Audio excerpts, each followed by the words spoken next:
Hi, Tamil Nadu style mutton కోలా ఉరుండ ఎలా చేయొచ్చో చూద్దామా. దానికి ఒక కడాయిలో వచ్చేసి కొంచెంగా ఆయిల్ వేసుకున్నాను. అందులో ఒక అర స్పూన్ జీలకర్ర, సోంపు వేసుకునేసి 2 పెద్ద ఆనియన్స్ వేసుకున్నాను కట్ చేసుకొని. తర్వాత వచ్చి 2 ఎండుమిర్చి, కొంచెం ఒక స్పూన్ వచ్చేసి ధనియాలు వేసుకున్నాను. మటన్ ఆల్రెడీ ఉడకబెట్టి పెట్టాను. పసుపు, ఉప్పు వేసి ఆ మటన్ కూడా వేసుకుందాము.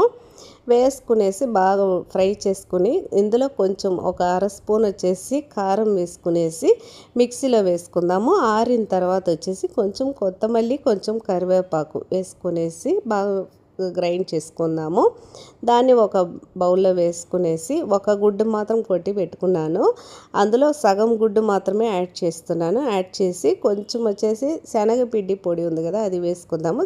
తర్వాత వచ్చేసి ఒక 1/4 కప్పు శనగల పిండి, అది కూడా వేసి బాగా ముద్దగా చేసి పెట్టుకోండి. బాగా కలుపుకోండి. తగినంత ఉప్పు కూడా వేసుకోండి. ఇప్పుడు వేసి బాగా కలుపుకునేసి ఇలాగ ఉండలు చేసి పెట్టుకుందాము. ఆయిల్ అయితే నేను ఒక సైడు హీట్ చేసి పెట్టాను. బాగా హీట్ అయిన తర్వాత సిమ్లో పెట్టి ఒక్కొక్క ఉండలుగా వేసి తీసుకోండి. చాలా టేస్టీగా ఉంటుంది. ట్రై చేసి చూడండి. ఇదైతే తమిళనాడు స్టైల్ మటన్ కోలా ఊరుండే అనమాట.